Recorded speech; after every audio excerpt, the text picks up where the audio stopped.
दोस्तों, पूजा पाठ करते समय ध्यान रखें ये कुछ ज़रूरी बातें। हिंदू धर्म में पूजा पाठ को बड़ा महत्व दिया गया है और रोज़ भगवान की पूजा को अनिवार्य बताया गया है। लोग इसका पालन भी करते हैं, लेकिन कई बार देखा गया है कि कुछ लोग हमेशा इस बात की शिकायत करते हैं कि वह पूजा तो कर रहे हैं, लेकिन उन्हें पूजा का सही फल नहीं मिल रहा है। दिन रात भगवान के नाम को जपते हैं, लेकिन भगवान उनकी प्रार्थना नहीं सुनते हैं। इसके कई कारण हो सकते हैं, लेकिन एक बड़ा कारण पूजा के नियमों में कुछ गलतियां होना है। लोग जाने अनजाने में भगवान को कुछ ऐसा चढ़ा देते हैं जो उन्हें प्रिय नहीं होता। ऐसे में हो सकता है कि भगवान नाराज हो जाए और पूजा का फल ना मिले। इसलिए हम आपको बताते हैं कि पूजा पाठ करते समय आपको किन बातों का विशेष ध्यान रखना चाहिए।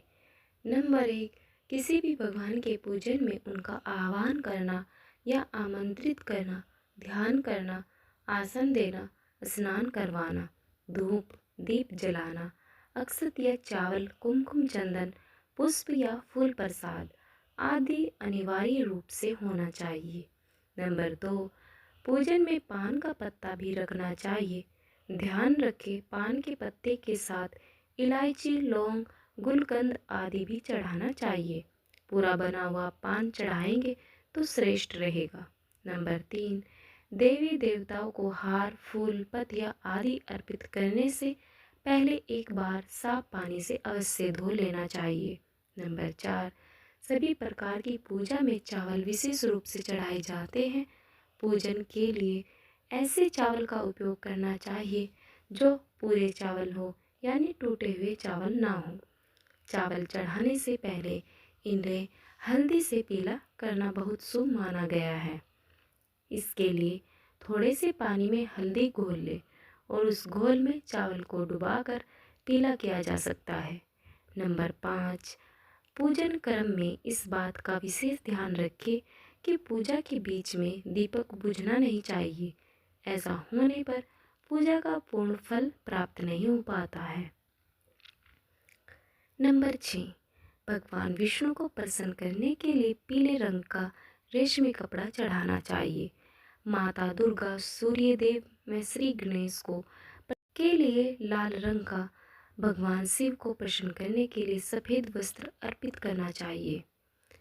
नंबर 7, किसी भी प्रकार की पूजन में कुल देवता, कुल देवी, घर के वास्तु देवता, ग्राम देवता आदि का ध्यान करना भी आवश्यक है। इन सभी का पूजन भी करना चाहिए। नंबर 8, पूजन में हम जिस आसन पर बैठते हैं उसे पैरों से इधर उधर खिसकाना नहीं चाहिए। आसन को हाथों से ही खिसकाना चाहिए। नंबर 9, यदि आप प्रतिदिन घी का एक दीपक भी घर में जलाएंगे तो घर के कई वास्तु दोष भी दूर हो जाएंगे। नंबर 10, सूर्य, गणेश, दुर्गा, शिव और विष्णु यह पंचदेव कहलाते हैं। इनकी पूजा सभी कार्यों में अनिवार्य रूप से की जानी चाहिए। प्रतिदिन भोजन करते समय इन 5 देव का ध्यान करना चाहिए। इससे लक्ष्मी कृपा और समृद्धि प्राप्त होती है। नंबर 11, तुलसी के पत्तों को 11 दिनों तक बासी नहीं माना जाता है। इसकी पत्तियों पर हर रोज जल छिड़ककर पुण्य भगवान को अर्पित किया जा सकता है। तुलसी का पत्ता बिना स्नान किए नहीं तोड़ना चाहिए। शास्त्रों के अनुसार यदि कोई व्यक्ति बिना नहाए ही तुलसी के पत्तों को तोड़ता है तो पूजन में ऐसे पत्ते भगवान द्वारा स्वीकार नहीं किए जाते हैं। नंबर 12, दीपक हमेशा भगवान की प्रतिमा के ठीक सामने लगाना चाहिए। कभी कभी भगवान की प्रतिमा के सामने दीपक न लगाकर इधर उधर लगा दिया जाता है, जबकि यह सही नहीं है। नंबर 13, घी के दीपक के लिए सफ़ेद रुई की बत्ती उपयोग किया जाना चाहिए, जबकि तेल के दीपक के लिए लाल धागे की बत्ती श्रेष्ठ बताई गई है। नंबर 14 है, पूजन में कभी कभी भी खंडित दीपक नहीं जलाना चाहिए।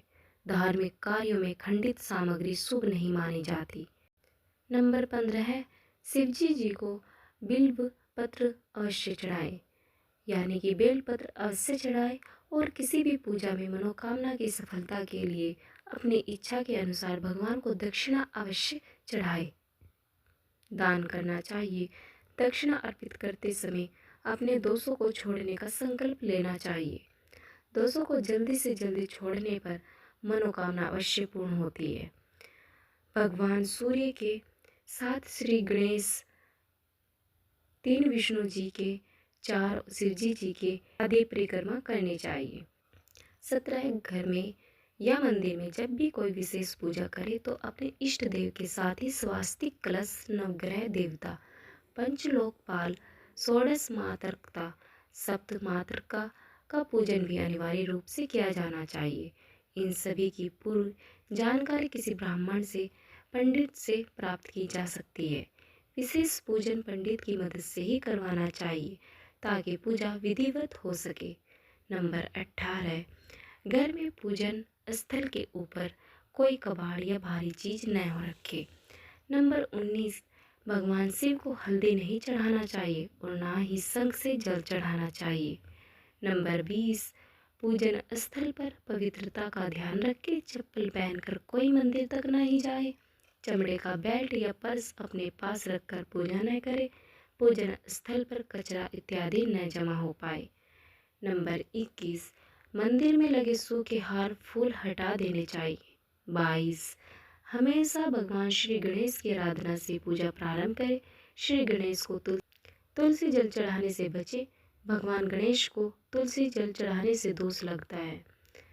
नंबर 23, शिव शंभू को कभी भी केतकी का फूल नहीं चढ़ाना चाहिए।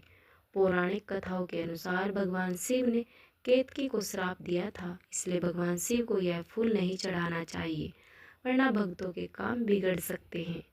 नंबर 24, भगवान की प्रतिमा को स्नान करवाते वक्त सिर्फ उंगलियों का प्रयोग करें। भगवान को स्नान करवाते समय कभी भी अंगूठे का इस्तेमाल नहीं करना चाहिए। ऐसा करने से भगवान अप्रसन्न होते हैं और घर में विपत्ति आती है। नंबर 25, दीपक को कभी भी जमीन पर रखकर प्रज्वलित ना करें। ऐसा करने से धन की बर्बादी होती है। नंबर 26, पूजा के वक्त अगरबत्ती का प्रयोग न करें। ऐसा इसलिए क्योंकि इसे बांस की लकड़ियों के साथ बनाया जाता है और बांस की लकड़ियों का प्रयोग अंतिम संस्कार में किया जाता है, इसलिए इसे अशुभ माना गया है। नंबर 27, रविवार के दिन तुलसी के पत्ते तोड़ने से बचे। मान्यताओं के अनुसार रविवार के दिन तुलसी के पत्ते तोड़ने से भगवान विष्णु अप्रसन्न होते हैं। नंबर 28, भगवान शालिग्राम को कभी चावल अर्पित नहीं करना चाहिए। वास्तुशास्त्र के अनुसार ऐसा करने से दोष लगता है। पूजा में गंदे कपड़े पहनकर ना बैठे। कभी भी गंदे कपड़े पहनकर पूजा में नहीं बैठना चाहिए। मान्यताओं के अनुसार ऐसा करने से घर में दरिद्रता आती है। नंबर 30, पूजा के दौरान मन को पवित्र रखें। कभी भी पूजा करते समय मन को दूषित नहीं रखना चाहिए। कहा जाता है कि पूजा के दौरान मन में बुरे ख्याल रखने से पूजा का फल प्राप्त नहीं होता। नंबर 31, पूजा में इस्तेमाल किए गए फूल अगर सूख जाए तो उन्हें कभी भी फेंके नहीं। सूखे हुए फूलों को किसी पवित्र नदी में प्रवाहित कर दे।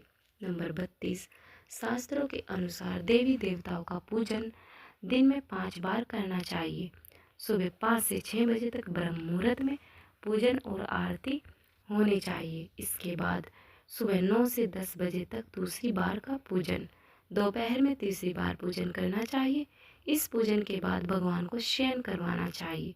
शाम के समय 4 से 5 बजे पूजन और आरती, रात को 8 से 9 बजे शयन आरती करनी चाहिए।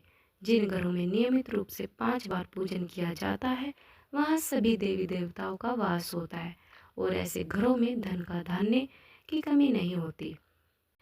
नंबर 33, प्लास्टिक की बोतल में या किसी अपवित्र धातु के बर्तन में गंगा जल नहीं रखना चाहिए। अपवित्र धातु जैसे एल्यूमिनियम और लोहे से बने बर्तन में गंगा जल नहीं रखना चाहिए। गंगा जल तांबे के बर्तन में रखना चाहिए, शुभ रहता है। नंबर 34, स्त्रियों और अपवित्र अवस्थाओं में पुरुषों को शंख नहीं बजाना चाहिए। यदि इस नियम का पालन नहीं किया जाता तो जहाँ शंख बजाया जाता है वहाँ से देवी लक्ष्मी चली जाती है। नंबर 35, मंदिर और देवी देवताओं की मूर्ति के सामने कभी भी पीठ दिखाकर नहीं बैठना चाहिए। नंबर 36, किसी भी पूजा में मनोकामना की सफलता के लिए दक्षिणा अवश्य चढ़ानी चाहिए। दक्षिणा अर्पित करते समय अपने दोषों को छोड़ने का संकल्प लेना चाहिए। दोषों को जल्दी से छोड़ने पर मनोकामनाएं अवश्य पूर्ण होगी। नंबर 37, आमतौर पर फूलों को हाथों में रखकर हाथों से भगवान को अर्पित किया जाता है। ऐसा नहीं करना चाहिए। फूल चढ़ाने के लिए फूलों को किसी पवित्र पात्र में रखना चाहिए और इसी पात्र में लेकर देवी देवताओं को अर्पित करना चाहिए। नंबर 38, हमेशा इस बात का ध्यान रखें कि कभी भी दीपक से दीपक नहीं जलाना चाहिए। शास्त्रों के अनुसार जो व्यक्ति दीपक से दीपक जलाते हैं वे रोगी होते हैं। नंबर 39, भगवान की आरती करते समय ध्यान रखें ये बातें। भगवान के चरणों की 4 बार आरती करें, नाभि की 2 बार और मुख की 1 या 3 बार आरती करें। इस प्रकार भगवान के समस्त अंगों की कम से कम 7 बार आरती करनी चाहिए। नंबर 40, अपने मंदिर में सिर्फ प्रतिष्ठित मूर्ति ही रखें। उपहार, कांच, लकड़ी एवं फाइबर की मूर्तियां न रखें एवं खंडित, जली कटी फोटो और टूटा कांच तुरंत हटा दें। शास्त्रों के अनुसार खंडित मूर्तियों की पूजा वर्जित की गई है। जो भी मूर्ति खंडित हो जाती है उसे पूजा के स्थल से हटा देना चाहिए और किसी पवित्र बहती नदी में प्रवाहित कर देना चाहिए। खंडित मूर्तियों की पूजा अशुभ मानी गई है। इस संबंध में ध्यान रखने योग्य है कि सिर्फ शिवलिंग कभी भी किसी भी अवस्था में खंडित नहीं माना जाता। पूजा हमेशा आसन पर बैठकर ही करनी चाहिए। आसन पर बैठकर पूजा न करने से इसका फल नहीं मिलता।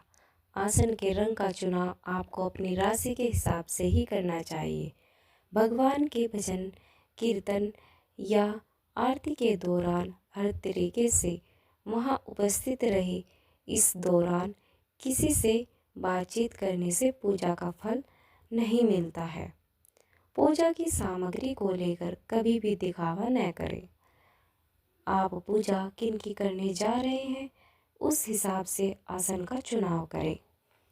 पूजा शुरू करने से पहले देखें कि आसन किस चीज़ का है, किस रंग का है, क्योंकि अलग अलग रंग के आसन का अपना अलग महत्व होता है।